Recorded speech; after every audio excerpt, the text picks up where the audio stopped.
नमस्कार। आज का टॉपिक है what are relationships and why relationships are important. जीवन में रिश्तों की बहुत ज़्यादा अहमियत होती है। अगर आप दो लोगों के बीच किसी भी रिलेशनशिप को देखेंगे तो आप देख पाएंगे कि relationships mean a lot to people. ज़्यादातर लोग रिलेशनशिप्स के बिना जी भी नहीं सकते, लेकिन ज़्यादातर रिलेशनशिप्स खुशियों से ज़्यादा दुख लाती है, फ्रीडम से ज़्यादा उलझनें क्रिएट करती है और प्यार से ज़्यादा नफ़रत पैदा करती है। दो लोगों के बीच कुछ पलों के लिए तालमेल और एकता के लिए ही वे अपना पूरा जीवन कुर्बान करने को तैयार रहते हैं, because those few moments are very precious to them. Relationships are of so many different kinds. इस धरती पर जो पहला रिश्ता हमारा बनता है वो माँ के साथ होता है। इस रिश्ते की शुरुआत माँ के गर्भ के कंफर्ट से शुरू होती है, फिर आगे चलकर नरिशमेंट के लिए दूध का रिश्ता, फिर देखभाल और इसके साथ कई सारी चीज़ें इस रिश्ते में आती है। अगला रिश्ता हमारा पिता के साथ बनता है, जो कि अक्सर सपोर्ट, सिक्योरिटी और गाइडेंस का रिश्ता होता है। फिर आते हैं हमारे टीचर्स और friends, which are relationships of learning and sharing. फिर आते हैं लवर्स, लाइफ पार्टनर्स और हमारे सोशल स्ट्रक्चर के अनुसार कुछ और भी रिलेशनशिप्स और एसोसिएशंस हमारी ये लाइफ टाइम में सरफेस होते हैं। हर रिश्ता हमें कुछ देता है और हर रिश्ता हमसे कुछ मांगता भी है।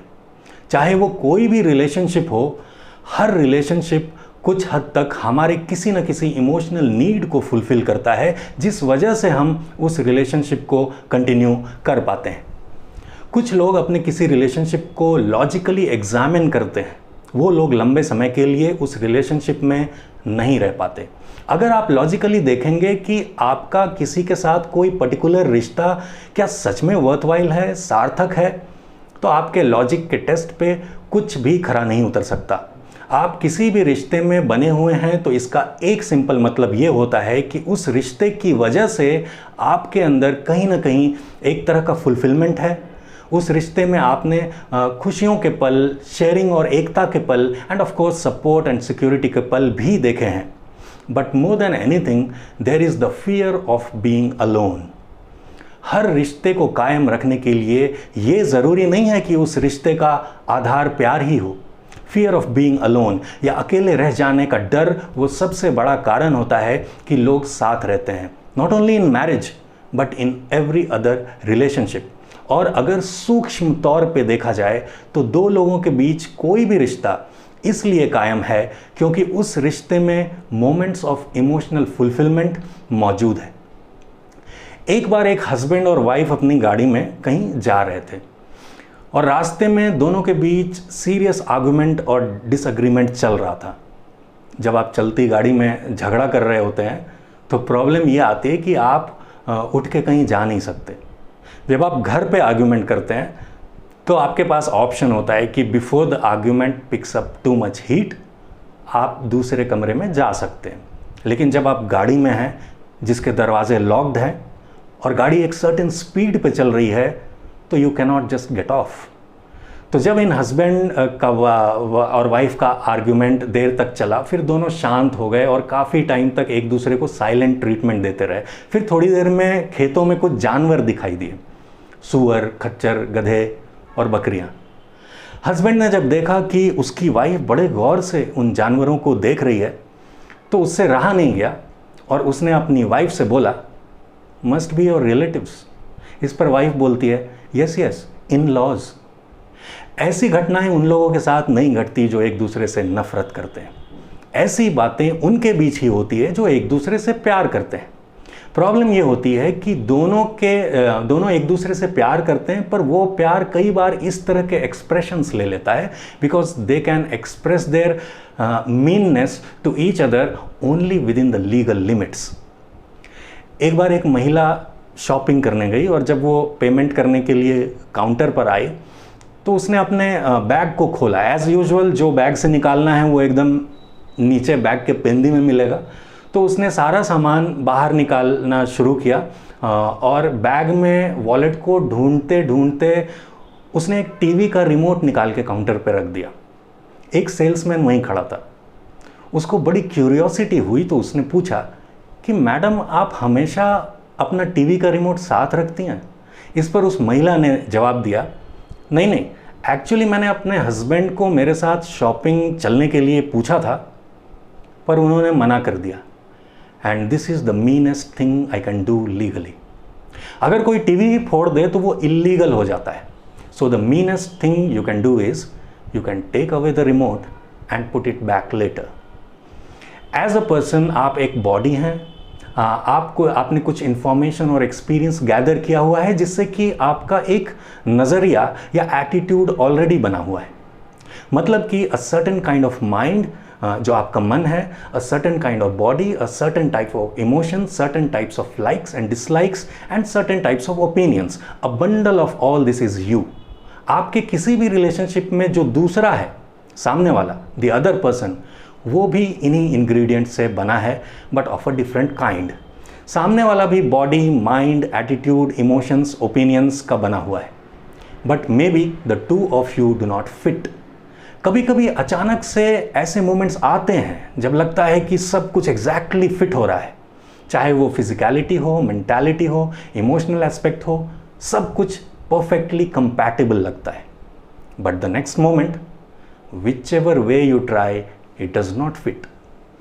किसी भी रिलेशनशिप में दोनों बस इतना ही करने की कोशिश कर रहे हैं, चाहे वो फ्रेंड्स हैं, पेरेंट्स हैं, लाइफ पार्टनर्स हैं या कुछ और। एक का शरीर, उसका मन और उसका इमोशनल सेटअप दूसरे के शरीर, उसके मन और उसके इमोशनल सेटअप में किसी तरह फिट होने की कोशिश कर रहा है। These two bodies, minds and emotions can never ever fit perfectly every moment of 24 hours. और ये सिर्फ आपके साथ नहीं हो रहा है कि आप किसी के साथ फिट नहीं हो पा रहे हैं, क्योंकि हर शरीर यूनिक है, हर किसी का मन यूनिक है and every set of emotions is unique. कोई भी यूनिक बॉडी, माइंड और इमोशंस किसी दूसरे बॉडी, माइंड, इमोशंस में परफेक्टली फिट नहीं हो सकता। अगर कोई सोचता है कि वो ऐसा कर सकता है तो निश्चित तौर पे वो अपनी ज़िंदगी बर्बाद कर लेगा। पर अगर वो इस बात को समझे कि केवल कुछ पलों के लिए ही वो परफेक्ट फिट या परफेक्ट मैच हो पाएगा, तो वो अपने जीवन को सही दिशा दे पाएगा। आज के समय में बहुत सारे लोग कल्पनाओं पर आधारित रिलेशनशिप्स को क्रिएट कर रहे हैं, जिसकी वास्तविकता से दूर दूर तक कोई कनेक्शन नहीं है। आपकी कल्पना शक्ति भले ही आज अच्छे कंडीशन में हो, पर it can be a bad trip tomorrow.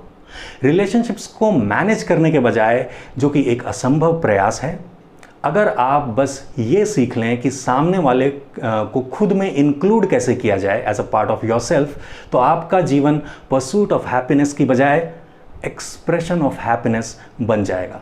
और तब आप हर रिलेशनशिप के अलग अलग रंग को देख पाएंगे और हर रिश्ते के हर रंग को एंजॉय भी कर पाएंगे।